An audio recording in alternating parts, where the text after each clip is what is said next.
Mas você acredita que assim esse contraste, assim, a gente tem a disputa do Mundial de Clubes, né, atual, com esse formato mais democrático, né, o campeão de cada continente, mais o campeão do país sede. Ele está sendo bem feito, está sendo rentável, acha que dá mais condição mesmo, ou Olha, ainda não é a melhor forma, não é o melhor formato? ô Vinícius, antes de qualquer coisa, eu queria Pois não? chamar a atenção para uma anomalia. Vamos olhando aqui as confederações continentais, a AFC é a Confederação Asiática de Futebol. É um continente inteiro, é a Ásia, 50 e tantos países. A mesma coisa o CAF, que é a Confederação Africana de Futebol, também 50 e tantos países. A CONCACAF, o que é a CONCACAF? A CONCACAF é um subcontinente, é um continente dividido ao meio. A mesma coisa a CONMEBOL. O continente é a América, com 45 países, e não a CONMEBOL com 10 e a CONCACAF com 35. Isso é uma anomalia entre as confederações, porque a outra, a OFC, é a Oceania, um continente inteiro, e a UEFA, o continente europeu, um continente inteiro. E qual é o reflexo disso? É que nós não temos uma competição continental de clubes na América. Nós temos a competição da CONCACAF e a competição da CONMEBOL. E qual é o reflexo disso? Qual é o resultado? O Brasil, por exemplo, ele precisa se libertar da Libertadores, porque a Libertadores é, na verdade, uma prisão no passado e na pobreza, porque o nosso continente não tem nenhum mercado como o mercado brasileiro, para que a gente tenha uma complementação econômica. A gente não tem a oportunidade de aproveitar o mercado do Canadá, o mercado dos Estados Unidos, o mercado do México. No continente que na parte do continente que a gente joga, nós só temos a Argentina e muito distante do ponto de vista econômico do Brasil. O Brasil é o país dominante do ponto de vista econômico nessas competições da CONMEBOL. Isso é muito ruim para nós, porque a gente acaba se nivelando muito por baixo do ponto de vista econômico. Se a gente pudesse pensar numa competição verdadeiramente continental, do Canadá ao Chile, com 45 países, e por que não a Europa tem 50 e poucos países disputando as suas competições. Por que não podemos ter uma competição com 45 aqui? É só organizar direito o calendário para que as pessoas possam, para que os times possam viajar e jogar direito essa competição continental. Então, esse detalhe eu acho importante que seja colocado e pensado dentro dessa perspectiva desse slide, porque fica evidente essa anomalia que o nosso continente, o continente americano, é o único continente dividido na estrutura da FIFA. E essa divisão traz para o Brasil um reflexo econômico significativo, porque nos aprisiona num conjunto de países que não oferecem mercado para desenvolver o futebol brasileiro. A gente vive uma globalização de mão única, onde clubes lá de fora desenvolvem mercado aqui, mas os clubes brasileiros não têm a oportunidade de desenvolver mercado fora, seja porque não conseguem desenvolver na Europa, enfim, e nos Estados Unidos, seja porque não tem mercado nos demais países da América do Sul, por razões econômicas. Então, nós realmente precisamos pensar na libertação da Libertadores. Acho que essa era uma coisa importante para a gente avaliar nesse slide. Você não acha, Ricardo? Acho, com certeza. Nós estamos aqui embaixo do maior mercado do planeta, né? Que não é a Europa Ocidental, mas é os Estados Unidos, né? E é uma oportunidade de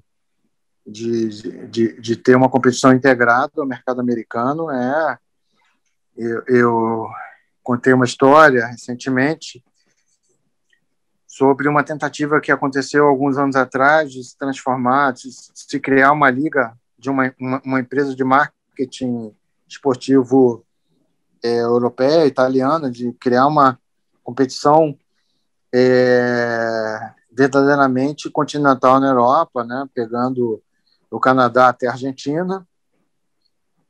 E para mim, foi uma experiência especial, porque foi minha oportunidade de ter uma reunião especial, vamos dizer assim, que existe da questão mais antiga do futebol brasileiro. Então, assim, para mim, como uma experiência pessoal, foi interessante. Mas hoje ainda é mais importante, porque há 5, 6 anos atrás a gente não tinha um quadro que a gente tem hoje de desenvolvimento da Major League Soccer, onde você tem o futebol nos Estados Unidos se transformando em algo realmente, pela primeira vez, parece que agora vai, né? Desde o Pelé no Cosmos, em 78, a gente tem essa percepção, mas até pelos amigos que eu tenho que trabalham com isso, eles me dizem que agora vai. E se agora for, não precisa nem ser o esporte dominante. Se pegar 20%, 25% do mercado, é algo que é absolutamente enorme, né? E nós aqui na América do Sul, a gente não pode perder essa oportunidade. Se há uma chance de a gente trabalhar nossas marcas nos Estados Unidos, mesmo no México, onde você tem um futebol que é totalmente profissionalizado, onde você tem os grandes clubes como a América, como o Cruz Azul, tanta gente agora surpresa com o desempenho da equipe mexicana no Mundial de Clubes, sem entender que na verdade, é uma empresa, né? Exatamente. Que joga lá, que está se posicionando. Mas é uma empresa, a Crefisa, etc. A empresa que está financiando o time mexicano, ela é uma das maiores empresas, uma das maiores produtoras de cimento do planeta, né? A Crefisa, por maior que seja uma empresa impressionante, grande, etc. e tal, perto dessa empresa não é nada. Então, mesmo no México, você tem uma transformação nesse processo muito interessante. Então, para nós, seria muito... Para nós, quando eu estou falando aqui Brasil, Argentina, Uruguai, Paraguai, Chile, todos nós, seria uma oportunidade muito interessante de poder trabalhar nossa marca na América do Norte. É uma pena, e o Pedro tem toda a razão quando fala isso. Esse seria um upgrade enorme para os clubes do continente americano, naturalmente da América do Sul. Se a gente pudesse ter esse intercâmbio, seria sensacional e seria muito bom para os clubes da América do Norte, do ponto de vista esportivo, para a gente, do ponto de vista econômico, seria bom para todo mundo. Então, enfim, é algo que a gente gostaria muito de ver acontecer. Até porque a gente já teve mexicanos, né, inclusive chegando à final de Copa Libertadores, né, a gente já sentiu isso também. E até já que estamos falando de seleções, a gente na Copa América a gente acha até um contrassenso, né, ter, por exemplo, com todo respeito, claro, o Japão e o Catar, não parece uma coisa um pouco esquisita, um pouco fora de padrão, a gente ter países também do continente asiático, de outros continentes também? Olha, a Copa América, nesse formato, devia se chamar Copa América do Sul, e a Copa Libertadores devia se chamar Copa Aprisionados, né? Então, é um contrassenso total. Mas, nesse ponto que o Ricardo falou da empresa do México, eu vou voltar no que ele disse um pouco antes sobre esses conglomerados, e deu o exemplo do Manchester City. O investidor no Manchester City não está procurando dividendos, não.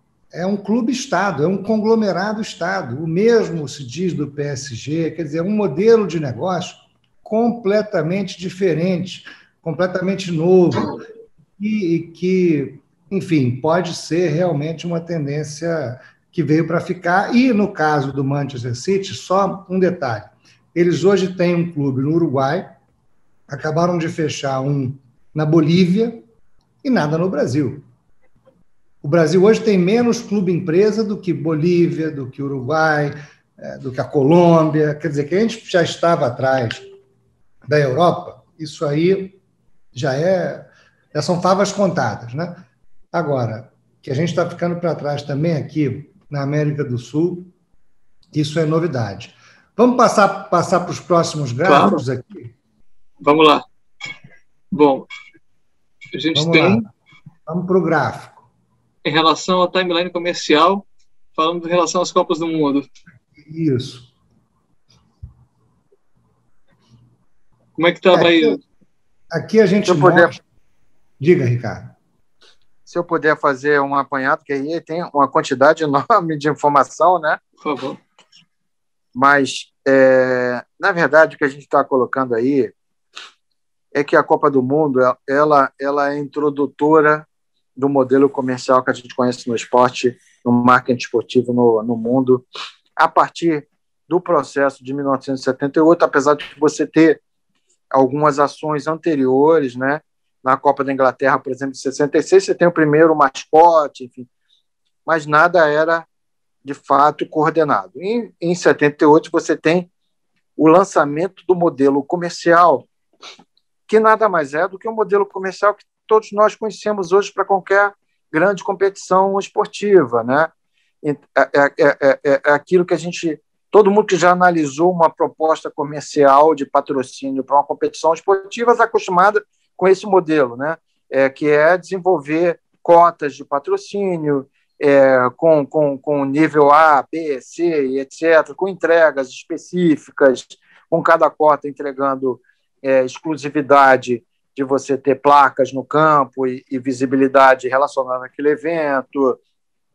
Em alguns casos, o que a gente chama de corporate hospitality, que é o VIP, né? Um acesso VIP a todos os convidados, etc. Enfim, tudo isso que hoje é o óbvio, isso nasce em 1978 na FIFA e depois isso permanece para todas as Copas do Mundo a partir de então e é copiado, inclusive, para as outras competições. Os Jogos Olímpicos passam a comercializar seus direitos com base nesse modelo. Por que isso é importante? Porque isso mostra que a Copa do Mundo e o futebol de seleções era, de fato, o dono da festa, Faustini. Nesse primeiro momento, eram eles que davam as cartas.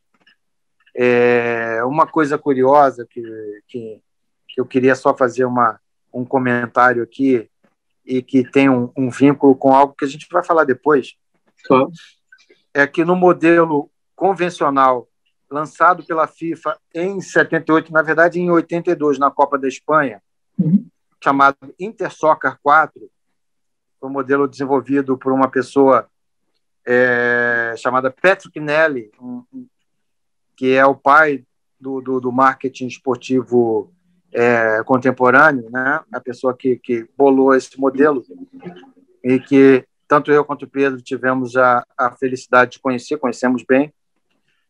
O Patrick teve esse insight, lançou esse modelo e nesse modelo, curiosamente, ele se chama Intersoccer 4 porque ele envolve propriedades da FIFA, a Copa do Mundo, que acontece a cada 4 anos, e outras competições, mundial na época era juvenil ainda, não tinha esses nomes diferentes, etc.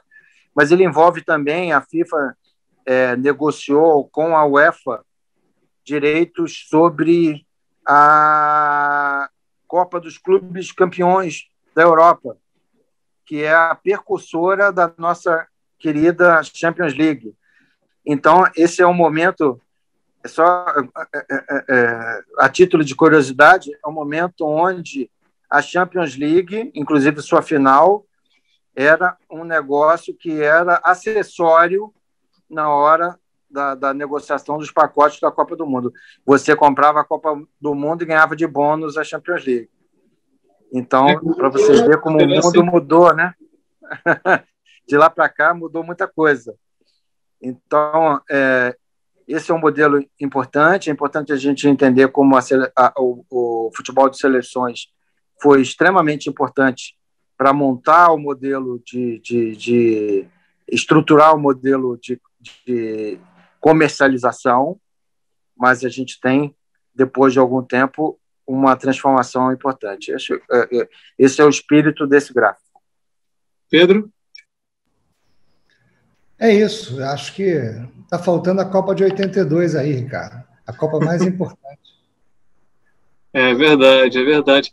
E você vê também, também as melhorias também, né? A gente vê um HD aqui chegando lá para 2006 também, e a gente vê como houve essa modernização que também foi importante para a globalização da Liga dos Campeões posteriormente. Não, sem dúvida, a Copa do Mundo foi o grande referencial, o grande laboratório, né? Mas a partir daí, a evolução se deu de forma muito mais rápida e pujante nos clubes. Vamos para o próximo gráfico, que a gente evidencia isso ao longo do trabalho, né? Olha aí. Crescimento exponencial, então, a gente vê aqui. Então, o que é que acontece, então, Faustino? O que a gente tem essa estruturação do futebol de seleções que se organiza antes do futebol de clubes e consegue entregar realmente um produto para o patrocinador e para a televisão no momento em que a televisão se desenvolve. Ele, enfim, é importante na década de 70, mas isso começa a se transformar também, e, de novo, a televisão é sempre o agente indutor, né? Porque a Champions League, na sua transformação, a questão do timing da televisão é fundamental, porque você tem ali a Champions League, a Copa dos Clubes Campeões, como eu até comentei antes, era um subproduto, literalmente, do pacote da Copa do Mundo da FIFA. E, em 1992, a UEFA decide reformatar esse produto, transformá-lo num produto com foco na televisão e no patrocinador. E não é um momento qualquer, né? Esse momento de 92, 93, 94, etc., é o momento de desregulamentação do mercado de televisão na Europa. Então, você sai de um modelo, na época, onde as transmissões de TV, de jogos de futebol, por exemplo, eram totalmente dominadas pelas empresas estatais. Então, você tinha a BBC na Inglaterra, a Rai na Itália, enfim. E você tem a introdução do modelo de transmissão por satélite com a Sky, a B-Sky na Inglaterra. Na França você tinha outro formato, mas você tem um novo player no formato de televisão entrando, e exatamente nesse momento, não por acaso, naturalmente quem embolou isso sabia disso, do que estava acontecendo, você reformata o modelo da Champions League, e aí o crescimento é absolutamente enorme, né? A gente tem um crescimento muito, muito expressivo, e a gente tem aí o início do fim da dominação do futebol de seleções como o produto mais importante do mundo do futebol. Pedro? Os números não mentem, né? A gente, contra fatos, não há argumentos, né? Não é à toa que já há algum tempo que se paga ingresso no cinema para assistir jogos da Champions League, né? A final da Champions League, as pessoas compram ingresso para ver no cinema. E isso enfim, justamente o que ilustra esse fortalecimento das competições de clubes, e no caso do Brasil, essa globalização de mão única, porque a final da Champions League no Brasil tem mais audiência do que praticamente todos os jogos do futebol brasileiro. E eu não me lembro de nenhum jogo do futebol brasileiro passando no cinema. mas a final da Champions League há anos passa no cinema aqui no Brasil, né? Então, isso só ilustra também a globalização de mão única que a gente vive. Esses clubes todos lá de fora têm mercado aqui, mas os nossos não têm mercado lá. Entre as camisas mais vendidas no Brasil estão a do Paris Saint-Germain, do Barcelona, né, mais até do que muitos clubes brasileiros. 1 em cada 3 camisas vendidas no Brasil é de um clube estrangeiro, enquanto os nossos não vendem camisa, nem tem camisa para vender. Eu me lembro que eu trabalhava no Flamengo, inclusive com o Ricardo Hendrickson, e a gente viajou uma vez com o Márcio Braga para ver a Fórmula 1 dos clubes, e nós fizemos questão de passar na loja da Nike, lá em Londres, porque a gente apostou que talvez seria possível achar uma camisa do Flamengo. A Nike patrocinava o Flamengo, né? Então, na Nike Store vai ter camisa do Flamengo. Não tinha em lugar nenhum, não tinha camisa de clube brasileiro nenhum sendo vendida fora do Brasil. Ao passo que a gente vai a qualquer loja da Nike aqui no Brasil e a gente tem as camisas dos clubes estrangeiros que eles patrocinam sendo vendidas aqui. Então, realmente, a gente sofre muito com essa globalização de mão única, mas também porque o nosso calendário, por um lado, é um calendário muito centrado em si mesmo, né? Onde o mais importante são os campeonatos estaduais, não se pode mexer nos estaduais, o mais importante é o nosso próprio umbigo, né? E a gente tem essa questão do campeonato continental, que não existe, né? A gente não tem esse mercado norte-americano para desenvolver, mas também essa estrutura amadora dos clubes. Quando um presidente começa a aprender o que ele está fazendo ali, está na hora de ir embora, e chega um outro que vai demorar para aprender, e com isso essa gestão amadora acaba não conseguindo se desenvolver plenamente. Mas esse slide mostra muito isso. Vamos para o próximo gráfico, que a gente tem que... Vou apimentar um pouco a discussão, já que você puxou isso aí, Pedro. A gente vê assim, o outro torcedor aqui, jovem, que ele torce por determinado time, assim, ele torce por um time do exterior, não tem time aqui no Brasil, ou aqui no estado, que eu moro no Rio de Janeiro, por exemplo.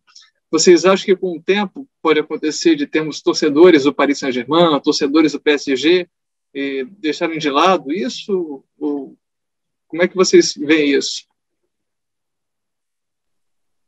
Olha, eu acho,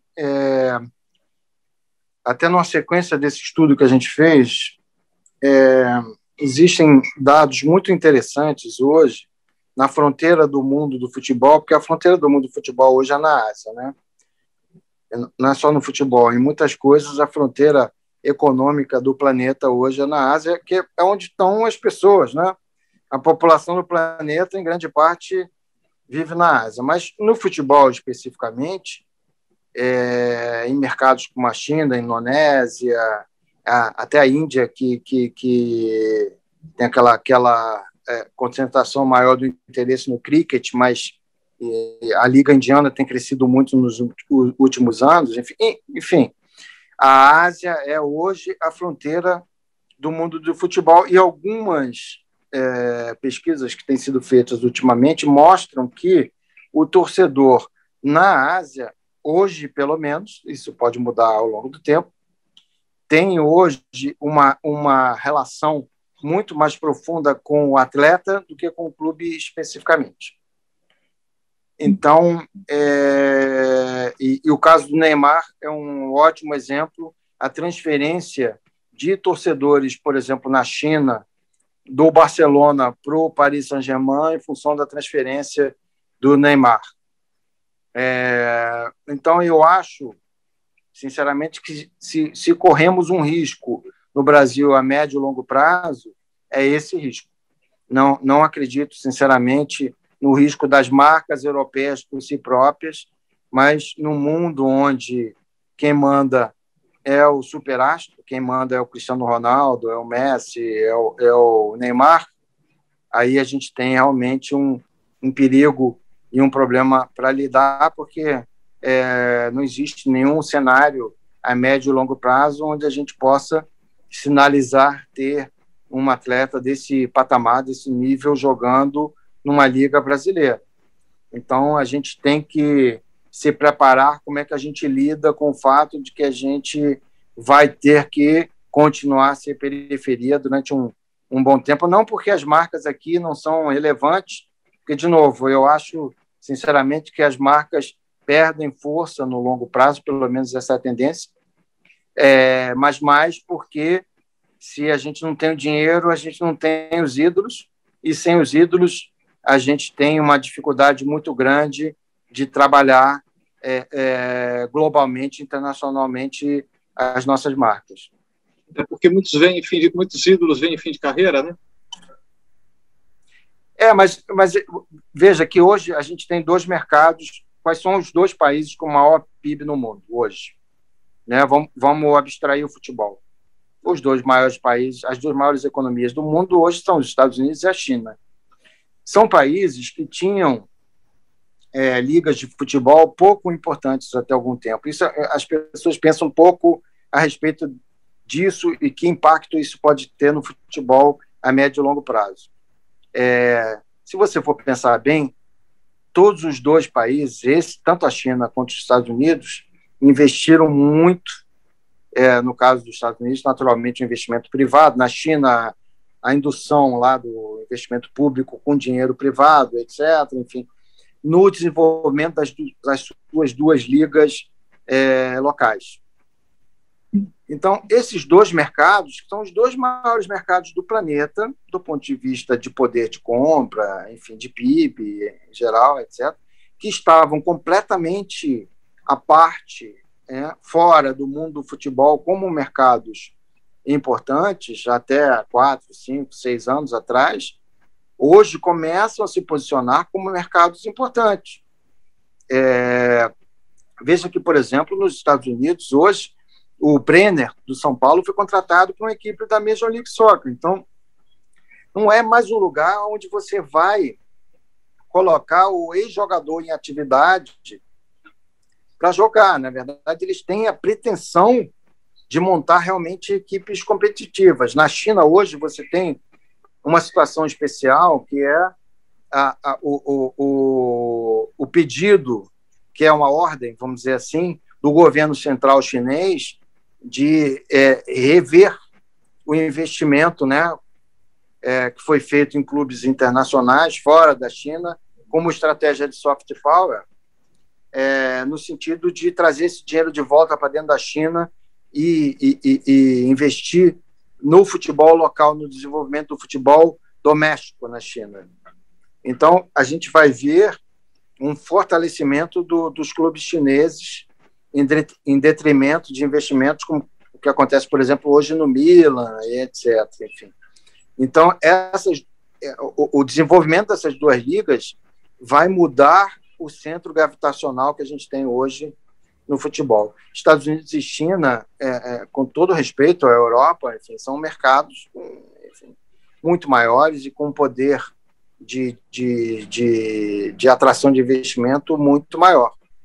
Lamentavelmente, isso é um ponto que eu sei que o Pedro sempre levanta, né?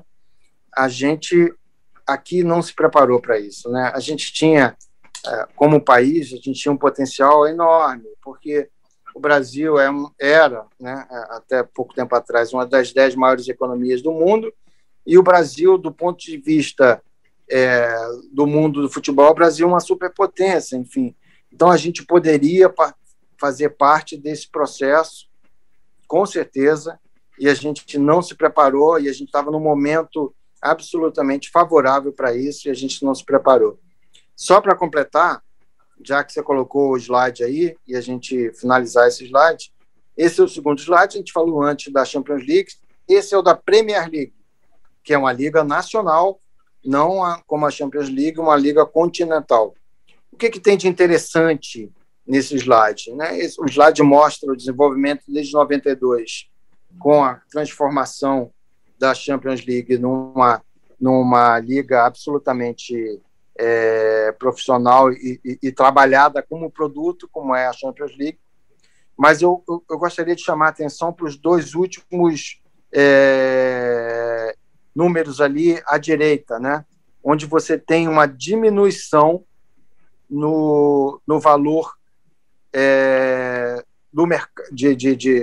do contrato de transmissão no Reino Unido, ou seja, o contrato doméstico, mas que não diminui o valor global arrecadado com a Champions League. Por que não diminui? Porque o valor doméstico diminui um pouco, mas os valores internacionais sobem num patamar que mais do que compensam a diminuição no valor doméstico. Então, a gente tem aí uma liga doméstica que se transforma realmente num conteúdo global, onde a maior parte do dinheiro vem do interesse que a gente tem aqui, que o pessoal na Malásia, na China, na Índia tem em assistir. A gente realmente precisa aprender com esse modelo imediatamente, porque a gente está ficando muito para trás.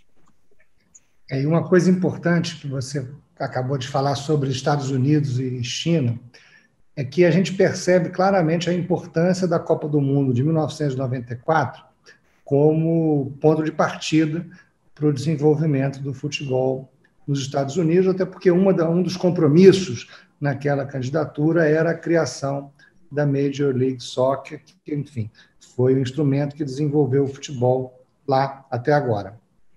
Então, tanto os Estados Unidos quanto China estão querendo sediar a Copa do Mundo no futuro próximo. Então, as próximas decisões sobre Copa do Mundo na FIFA, sem dúvida, consideram esses dois países, né? Estados Unidos para 2026, a China chegou a ensaiar alguma coisa para 2030, mas o fato é que vai acontecer na China, mais cedo ou mais tarde, e dentro dessa política de desenvolvimento do futebol local, essa pode ser uma grande alavanca para desenvolver o futebol na China da mesma maneira que aconteceu nos Estados Unidos, que também, recebendo mais uma Copa do Mundo, deve ter outro empurrão na sua estrutura do futebol. Então, essa sua análise, Ricardo, com a perspectiva desses dois países receberem em breve uma Copa do Mundo, ganha ainda mais relevância. De fato, até eu considero, ainda pode ser mais desafiador ainda, né, para o Brasil, que ganha mais concorrentes ainda, né?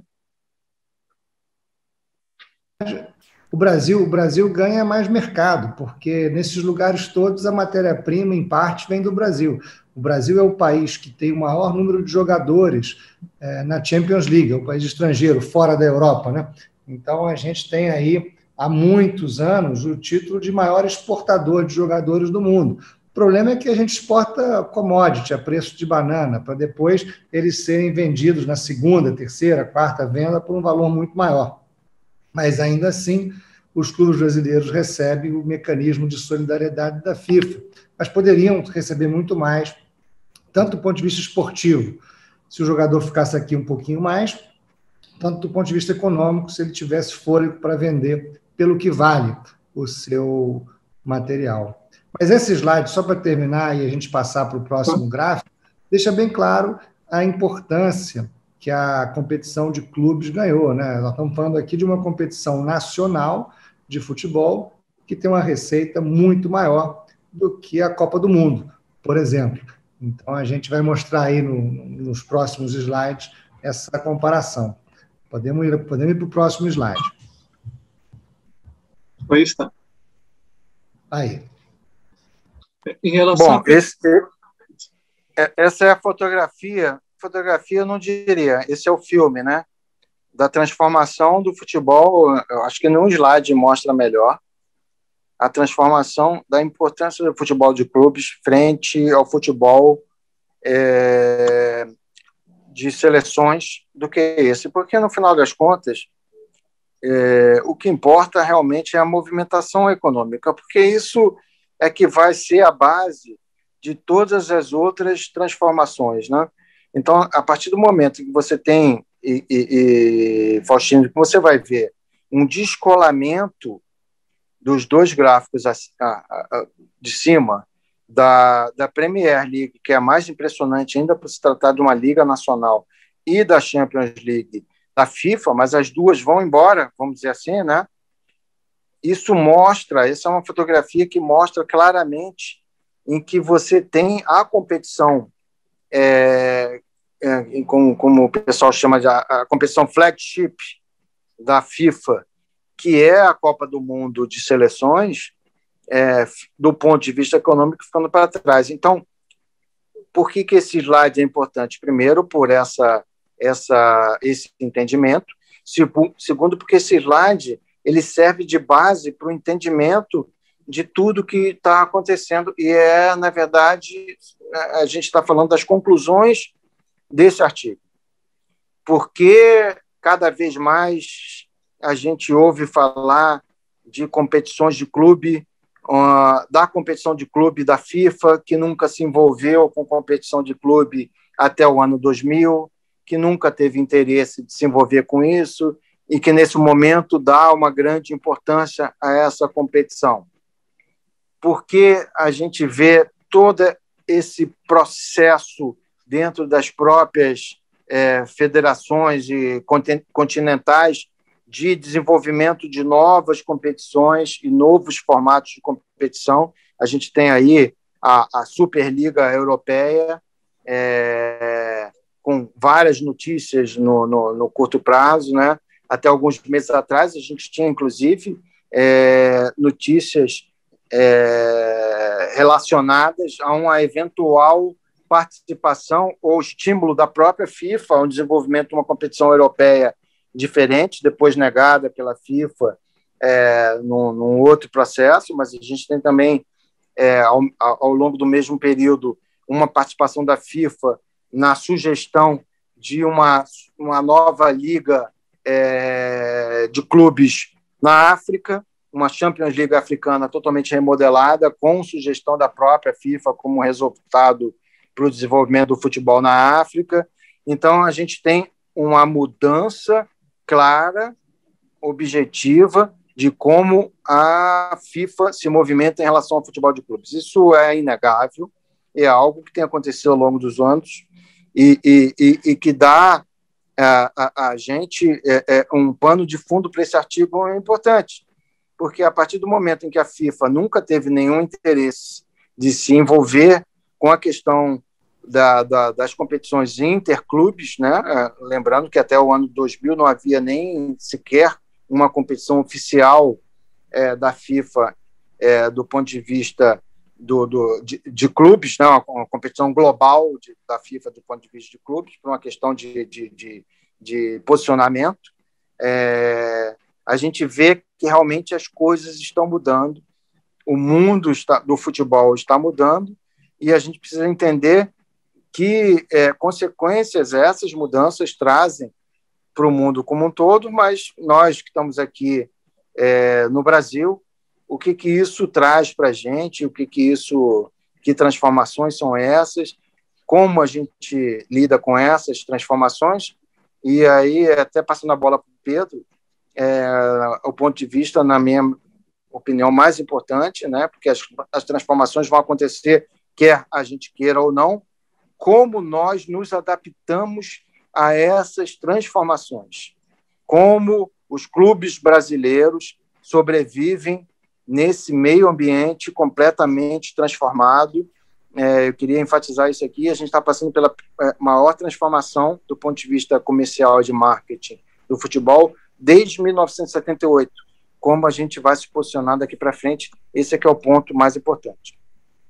Pedro? Olha, os clubes não se entendem, não conversam, não tem uma direção conjunta. Essa não é uma questão para se enfrentar isoladamente. Nenhum clube sozinho vai conseguir se posicionar nessa onda, né?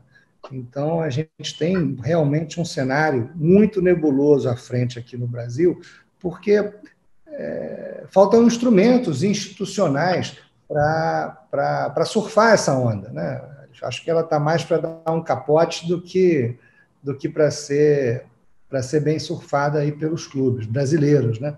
Repito, nos 10 principais mercados do futebol mundial, todo mundo é clube-empresa e tem liga profissional, menos o Brasil. Então, a gente já começa muito atrás do resto do mundo nesse cenário. E, para completar, ao invés do Estado, como fez na França, na Inglaterra, na Espanha, na Itália, em Portugal, regular o mercado para que ele se desenvolva, nós temos no Brasil uma insegurança jurídica muito grande. Por exemplo, os direitos de transmissão sendo regulamentados por uma medida provisória, de uma hora para outra, que vale durante um tempo e depois não vale mais, e esse ano talvez seja reeditada, mas ainda não foi. Quer dizer, a insegurança jurídica afasta o investimento e dificulta a organização do mercado. Essa é a realidade que nós temos hoje no Brasil. Falta a regulação devida para o mercado se desenvolver, porque o Estado, enfim, até hoje não tratou do assunto como deve tratar, ele fica perguntando, por exemplo, na hora que o Congresso resolve trabalhar uma legislação para o futebol, eles chamam os clubes. Quem são os clubes? São os dirigentes amadores, que estão por ali de passagem e que muitas vezes não têm sequer responsabilidade com a opinião que dão. Inclusive, muitas vezes nem participam das discussões. Eu me lembro bem, o deputado Delei puxando a discussão sobre a questão tributária do Proforte, o deputado Otávio Leite, o deputado José Rocha, o deputado Pedro Paulo. Eles convidavam os clubes para as audiências públicas, eles não apareciam. O único dirigente de clube que participou de todas as audiências do Profut, por exemplo, que foi o maior programa de refinanciamento depois da Time Mania, foi o Eduardo Bandeira de Mello, do Flamengo. Os clubes sequer iam a Brasília participar das discussões, mesmo sendo chamados, mesmo sendo convidados. Então, essa é uma triste constatação do cenário que nós temos. E, para piorar, nós estamos vivendo um momento de transição nos direitos de transmissão que o Brasil se organizava, através da Globo, por um cenário bem diferente, né? O Campeonato Carioca é um exemplo disso, né? Existe aí a perspectiva de um fatiamento dos direitos que pode vir a gerar uma receita equivalente, ou talvez até maior do que se ganhava antes, mas o fato concreto hoje o Carioca tem um contrato 10 vezes menor do que tinha antes. Essa é a receita garantida que se tem hoje no Campeonato Carioca, 10 vezes menor. E, além disso, é preciso que se diga,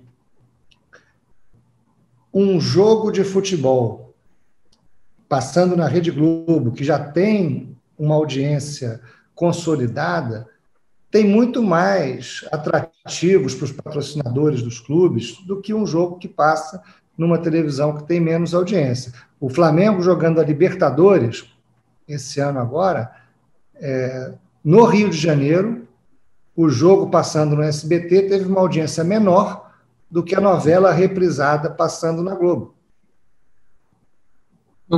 Isso, do ponto de vista do interesse do anunciante, que está lá na camisa do clube, tem que ser considerado também. E essa história de que vai para a rede social, vai para o YouTube, o modelo de negócio no YouTube, nas redes sociais, na internet, é completamente diferente. É muito mais baseado no engajamento do que na visibilidade. E nisso, a pergunta que se faz é, será que os clubes terão competência para estruturar ações de engajamento para realmente conseguir uma receita relevante na internet? O tempo vai dizer, mas a minha impressão é que estão trocando o certo pelo duvidoso, né? E, às vezes, mais vale um pássaro na mão do que dois voando, principalmente quando a estrutura dos clubes não permite um planejamento a médio e longo prazo com segurança. Por exemplo, ninguém faz negócio com um clube passando o mandato daquele dirigente porque sabe que o próximo que entrar pode simplesmente rasgar o contrato e mandar para o fim da fila dos credores, que não é pequena, sem que haja nenhuma outra forma de responsabilização.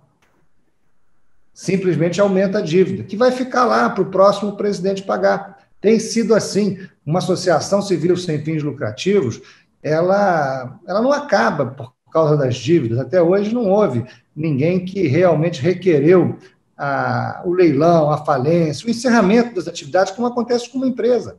Uma empresa, quando quebra, ela vai a leilão, os seus bens, os seus ativos, e o que for arrecadado vai pagar o que for possível pagar. Mas os credores vão receber alguma coisa na medida dessa possibilidade. Nos clubes, não.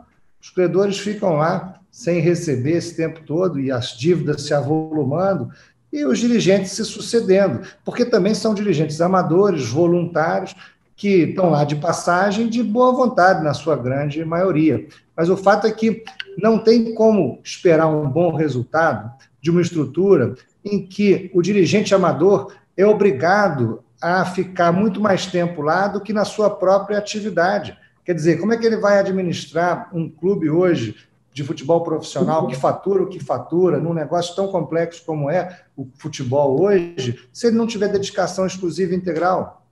E nem todo mundo pode se dedicar exclusivamente ao futebol sendo dirigente amador, porque ele tem um trabalho a desenvolver, ele tem a profissão dele, ele tem o day job dele. Então, essa estrutura, realmente, ela impede o desenvolvimento pleno por várias razões. E a gente, nesse cenário de transformações globais, com essa estrutura, com a insegurança jurídica, com a falta da regulamentação devida para o mercado, realmente fica muito difícil esperar que os clubes brasileiros, que o futebol brasileiro vá bem nesse cenário. Agora, dizem que Deus é brasileiro e Deus proverá, né? Quem sabe há um milagre aí no meio do caminho para realmente colocar o futebol brasileiro no lugar que ele merece, que é o melhor do mundo, né? A gente pode não ser primeiro mundo em muita coisa, mas no futebol poderia ser. E acho que, enfim, uma boa guinada na estrutura de propriedade dos clubes pode ser a faísca que a gente precisa para chegar lá. Mas o futuro vai dizer isso, né, Vinícius? É verdade, Pedro. Bom, você falou em relação aos direitos de transmissão, tem ainda uma outra questão, né, que as emissoras que estão ficando com os direitos, elas estão retomando, né, as atividades, ainda estão retomando a audiência, tem esse desafio de retomar a audiência e ter um produto atrativo é interessante para elas, né? E o esporte é cada vez mais entretenimento. Mas deixa eu te perguntar, Vinícius, olha só, o que é melhor hoje, né? Comprar um campeonato aqui do Brasil ou comprar os direitos internacionais da Champions League, da Premier League, da La Liga, da Itália, até para ver os jogadores brasileiros jogando na sua melhor forma, no seu melhor momento. Eu acredito que essa confusão dos direitos de transmissão e de certa maneira, esse desaquecimento do mercado pode acelerar essa globalização de mão única que a gente já vive, porque na hora que a televisão busca simplesmente uma oferta de entretenimento e os jogadores brasileiros acabam indo jogar no exterior no seu melhor momento, talvez seja mais barato e faça mais sentido comprar os jogos lá de fora e passar aqui, ao invés de passar os jogos do Brasil. Esse é um cenário que, olha, não é impensável, não. E digo mais, impensável era imaginar, por exemplo, um jogo das eliminatórias da Copa do Mundo com a seleção brasileira sem transmissão pela TV, como nós tivemos aqui agora o ano passado. Jogos do Brasil nas eliminatórias que não foram transmitidos, que foram transmitidos de graça pela TV educativa porque ninguém comprou. E em cima da hora se colocou na grade da televisão com uma audiência de 2 pontos, quase traço. Então, isso era impensável há poucos anos. É verdade. Aconteceu. Então, é algo para as pessoas abrirem os olhos, porque, enfim, nós temos aí muitos desafios pela frente. Em relação à maneira como a Premier League saltou, assim como mostra o gráfico aos olhos nítidos, aí eu lembro muito da frase do Juca Kfouri, né, que criamos a Premier League, em referência à Copa União de 87, criamos a Premier League, que frustrou. E realmente, acredito que encaixa muito bem. Sem dúvida. A Copa União, o Clube dos 13, quando nasceu, poderia ter sido o embrião da Liga no Brasil, e eles, inclusive, vieram aqui. Né? Quem criou o Clube dos 13 foi, basicamente, o Márcio Braga, costurando essa ideia quando a CBF disse que não tinha dinheiro para organizar o Campeonato Brasileiro, e aí é importante que se diga, olha que diferença, né? Em 1987, a CBF não tinha dinheiro para organizar o campeonato. Hoje, olha como é uma entidade pujante, com mais de R$1 bilhão em caixa, em reservas, né? Então, houve uma mudança da água para o vinho daquele momento para cá. Então, o Márcio Braga costura com os clubes e abre mão de ser presidente justamente pela visão coletiva, colocando na presidência o Carlos Miguel Aidar, que, enfim, era o presidente do São Paulo à época. Eu acho até que o Flamengo, na posição em que está hoje, colhendo frutos aí de uma administração responsável, se tiver essa visão coletiva para a construção das soluções do futebol brasileiro, sem olhar simplesmente para o próprio umbigo, mas pensando o conjunto, pode ser a grande locomotiva de uma transformação significativa no futebol brasileiro, como foi lá na época do Clube dos 13, como foi também para os direitos de transmissão. A primeira vez que se pagou pelos direitos de transmissão no Brasil foi porque o Márcio Braga, presidente do Flamengo, nos anos 70, e o Francisco Horta, presidente do Fluminense,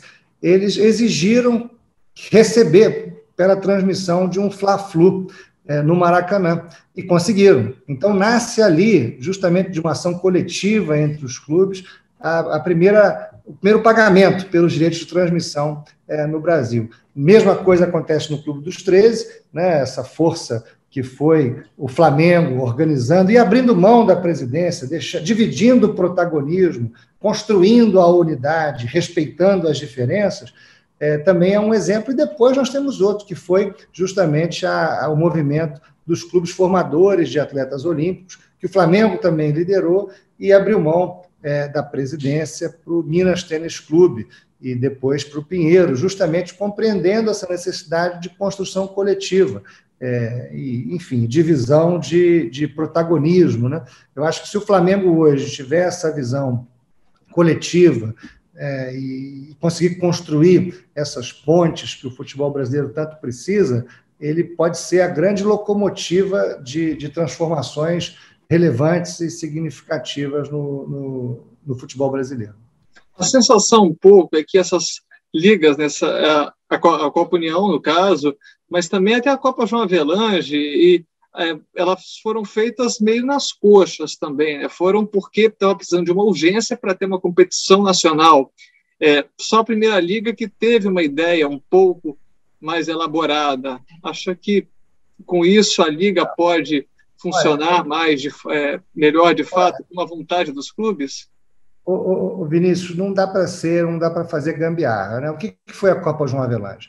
A Copa João Avelange foi uma solução criada em razão de uma decisão judicial que trouxe um time da segunda para a primeira divisão, e eles, para não cumprir a decisão, não fizeram o campeonato e fizeram uma outra competição, e depois tiveram que incluir o outro time porque a justiça não comprou essa solução. Então, não foi uma liga, pelo contrário, foi uma gambiarra para tentar sair de uma obrigação que a justiça estava impondo, né, naquela época. Eu acho que a gente precisa ter uma solução estrutural e não conjuntural. É preciso repactuar todo o futebol brasileiro, os clubes assumirem o protagonismo na organização das suas competições, tanto do ponto de vista técnico quanto do ponto de vista comercial.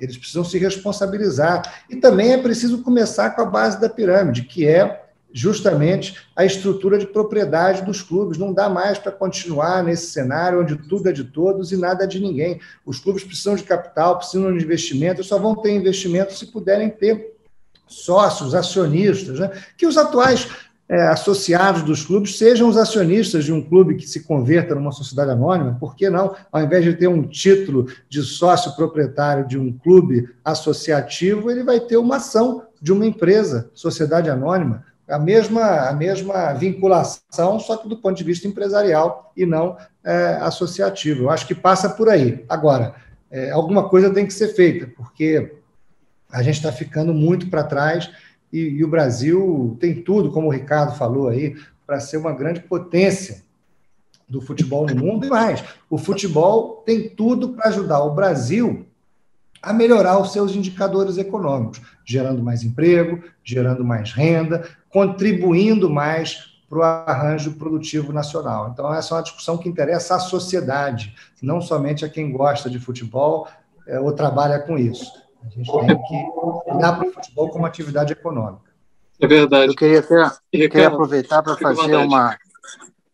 fazer até uma adenda que o Pedro falou. Quando você estuda ou olha a teoria de relações internacionais entre nações, você entende que existem a maneira de quando a gente pensa em poder, né?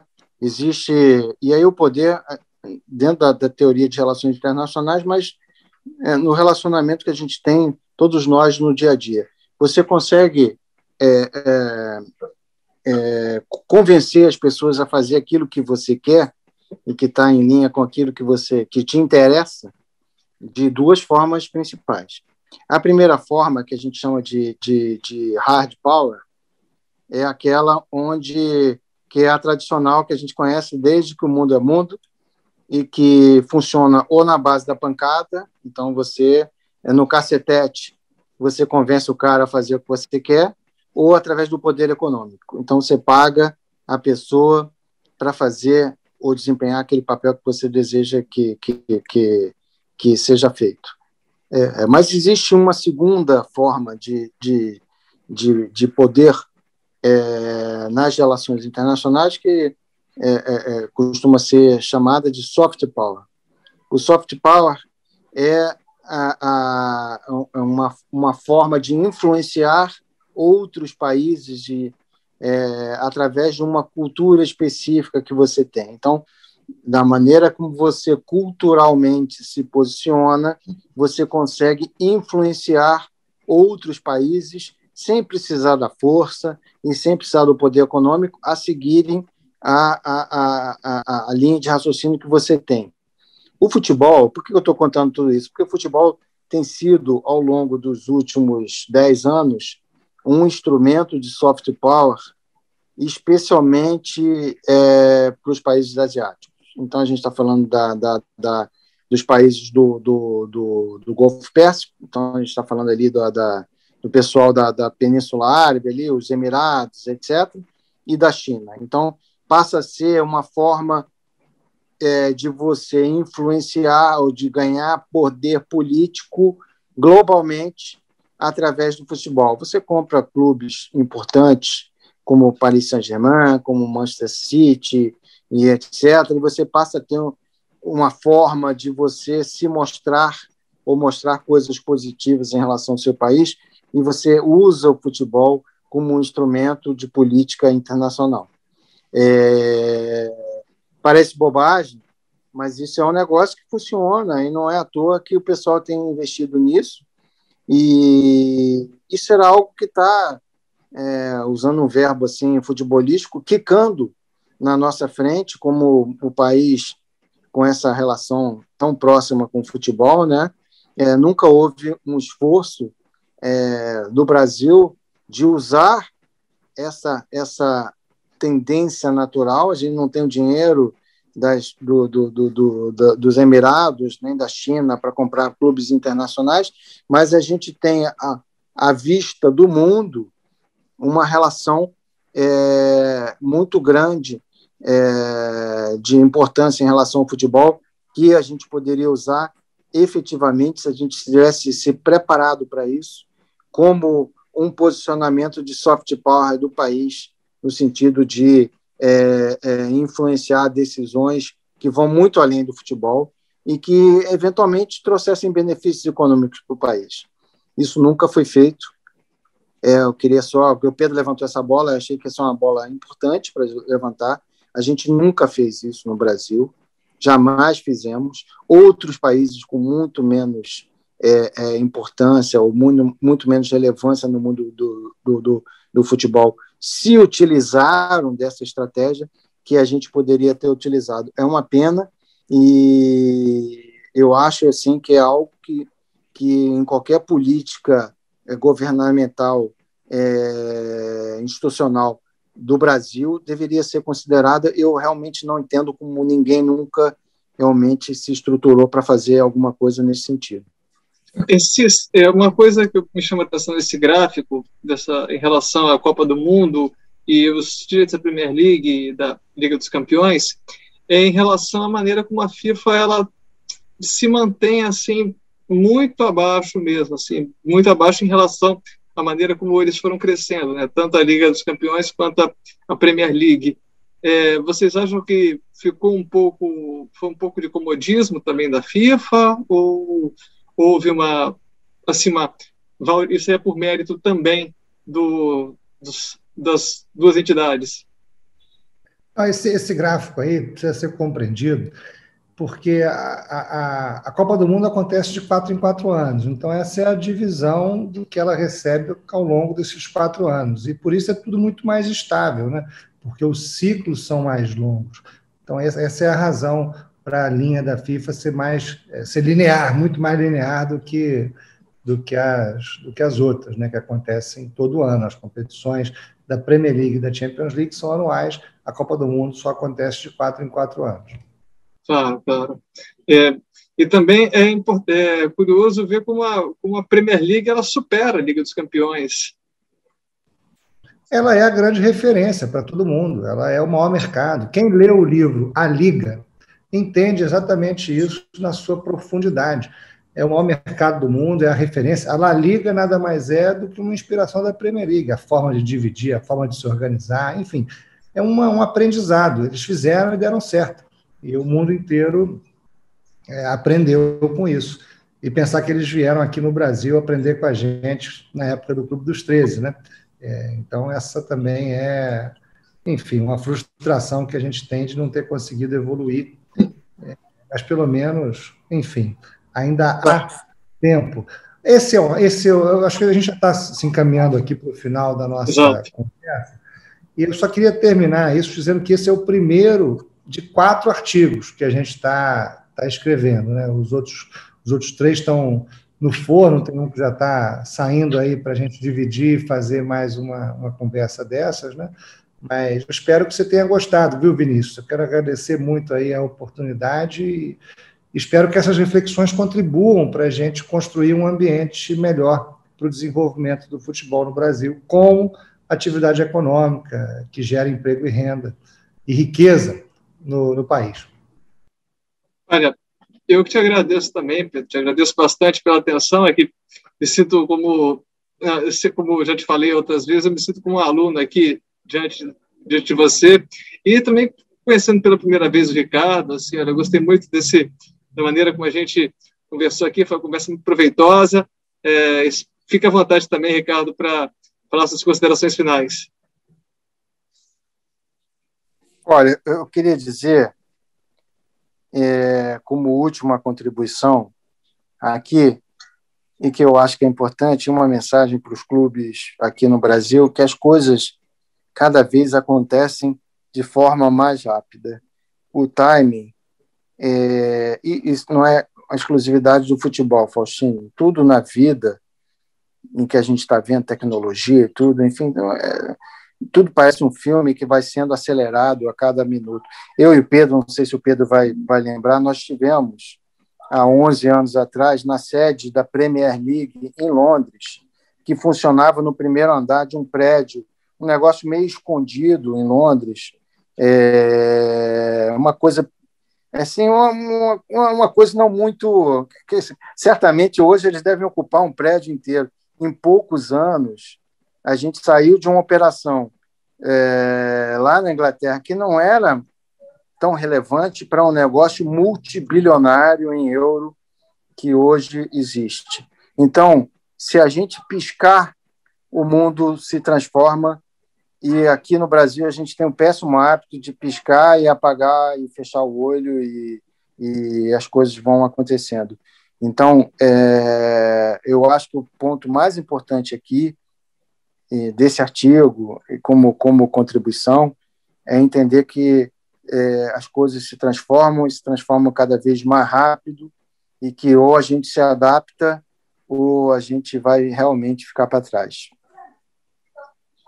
Pedro, você acha também que a gente tem como, assim, ainda evitar perder o bonde, ou pelo menos conseguir alcançar de alguma forma, conseguir os primeiros passos? Com certeza. A gente tem exemplos no Brasil, por exemplo, o Mário Celso Petralha, competente, colocou um clube de várzea no cenário continental, melhor, no cenário da América do Sul, né, porque a gente não disputa competição continental, então ele disputa aqui na Libertadores, mas ele conseguiu construir um clube fora do eixo Rio-São Paulo, com muita competência, que está se aventurando no seu próprio pay-per-view, né, um clube que tem hoje iniciativas muito ousadas e inovadoras, e que tem também uma certa previsibilidade, na medida em que hoje o Petralha é o CEO do clube, já construindo um ambiente para conversão do clube numa empresa, enfim. Existem o Red Bull, um investimento internacional hoje no Brasil, quer dizer, a gente tem aí alguma coisa já acontecendo, mas perto do que poderia acontecer se o nosso mercado fosse melhor regulado. E aí nós temos hoje uma discussão no Senado Federal que está revendo a lei aprovada pela Câmara, quase por unanimidade, e que pode regular direito esse mercado e dar esse empurrão que o futebol brasileiro precisa para se desenvolver. Lembrando, na França foi a lei que obrigou os clubes a virar empresa, na Espanha foi a lei que obrigou os clubes a virar empresa, na Itália também, em Portugal também, enfim, e na Inglaterra também, de certa maneira, foi o Congresso que exigiu uma série de investimentos para adequar os estádios aos padrões de segurança necessários para o futebol na Inglaterra. Então, existe um papel importante a ser desempenhado pelo Congresso Nacional, pelo governo, e que a discussão vem se aprofundando ao longo do tempo. A gente está amadurecendo isso, né? E cabe ao Estado, sim, regular esse mercado e dizer como é que a sociedade quer que o futebol se organize para gerar mais emprego, gerar mais renda, para ser melhor. Verdade. Que bom. Esperamos que saia do papel de fato, depois de muito tempo. E você que está vendo aí esse papo, gostou? Ative o sininho para saber outras notícias do Lance também. Curta, compartilhe aqui as notícias do nosso canal e também acompanhe o Lance nas nossas redes sociais e no nosso site. Muito obrigado pela sua audiência e até a próxima.